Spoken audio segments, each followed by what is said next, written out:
એને બટકું ન ભરાય।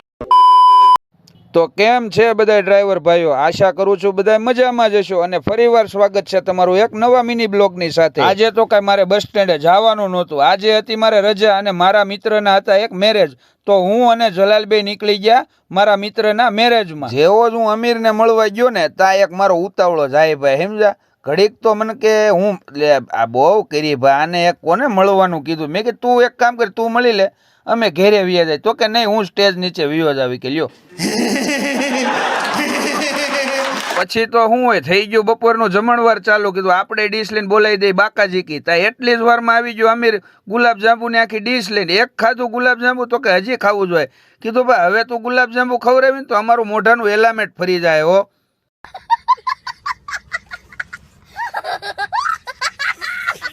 જેવો જ હું જમીન બહાર નીકળો ને જલાલ એક મોટરસાયકલ ને બટકું ભરી ગયો। મેં કીધું એટલે કાં? તો કે મોટરસાયકલ લઈ ગયો, નકર હું બટકું નહીં મેકું। એલા ભાઈ હાલ તો ખરા। મેં કીધું તો કે ગુલ્ફી ખવડાવો તો જ સમાધાન થાય હો, નકર નહીં થાય કે। અને જલાલ ને ફોહલાવો એટલે લોઢાના ચણ્યા, માંડ માંડ ફોહલાવ્યો અને ગાડીમાં બેહેરો। કીધું ભાઈ હાલ ને કીધું। અને પછી તો શું હોય, જલાલભાઈ ગુલ્ફી ખાધે પાર કરી હો આજે મારી પાસે।